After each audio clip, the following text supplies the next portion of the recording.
Okay, so here we have our graphs in standard form, and we're going to be matching these equations to their graphs. Again, this would be graph A, B, and D. So there are two ways that you can graph an equation in standard form. One is going to be using the intercepts like we did in section 2, and you take these equations and you find the x and the y-intercept.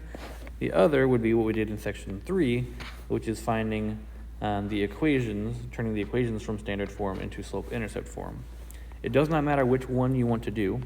Both of them will work, so I'm going to do two of each to just kind of show you either one will work.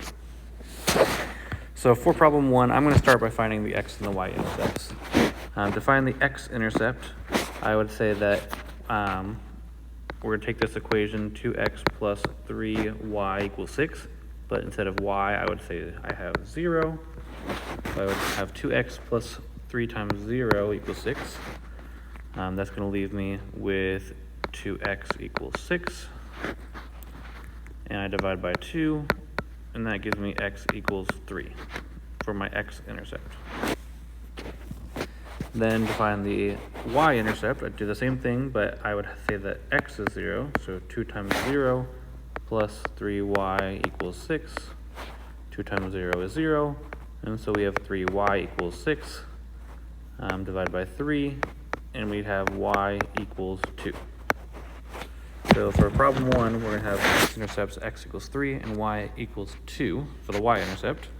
That means I need to find the graph where it crosses at 3 on the x-axis and 2 at the y-axis. So if I look at problem A, looks like it crosses at 3 on the x-axis,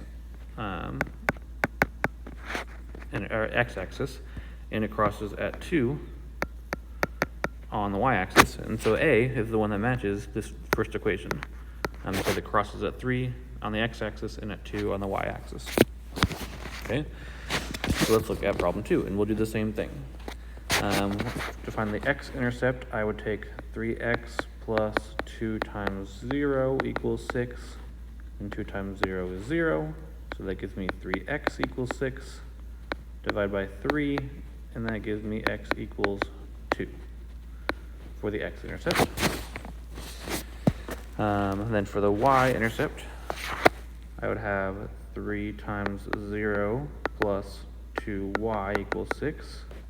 3 times 0 is 0, so that gives me 2y equals 6, and I divide by 2, and this gives me y equals 3.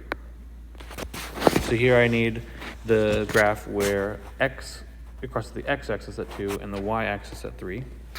So let's look at problem B. This one, it crosses at at y equals negative 2. And this one crosses at x, on the x-axis at x equals 3. So that doesn't match what I have. It crosses the y at negative 2, it crosses the x at 3. That doesn't match what I have for problem 2.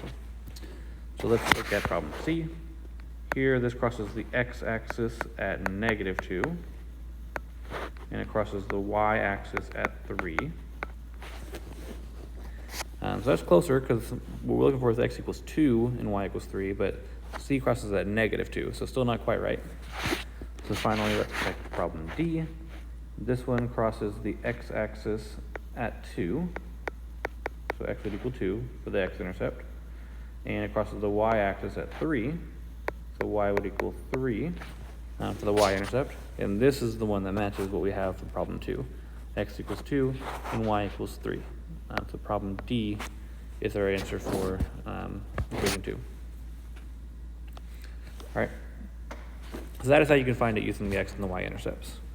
The other way is to turn these equations into standard form, into slope-intercept form like we did on section 3. So we'll look at what that looks like. If we want to turn them into the slope-intercept form, again, that is the y equals mx plus b. And so for problem 3, I would start by subtracting 2x on both sides to cancel out the 2x. And that would leave me with negative 3y equals negative 2x plus 6. I would then divide by negative 3, and that would give me y equals a positive 2/3 x minus 2. Okay, y equals a positive 2/3 x minus 2. I'm going to write that above this equation. Y equals 2/3 x minus 2. So that tells me I'm looking for a graph that crosses the y-axis at -2. So it looks like the only option that could be would be problem B. And then from there, I should be going up 2 and right 3. So let's check on that. If I go up 1, 2, and right 1, 2, 3, that does take me to another point on this graph. So problem B does match this equation 3. And finally, that leaves problem 4. It must be graph C, but let's double check. So first thing I would do is I would subtract 3x on both sides to cancel out the 3x. That'll leave me with -2y equals -3x minus 6. Divide by -2.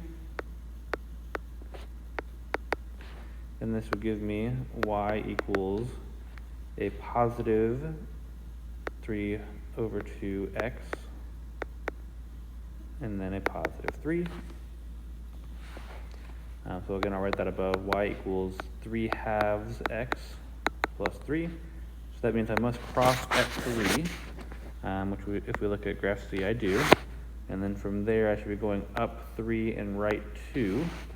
It's going to be kind of hard to tell on here, but if we go up 1, 2, 3 and right 1, 2, we do get another point on that graph. And so graph C does match equation 4.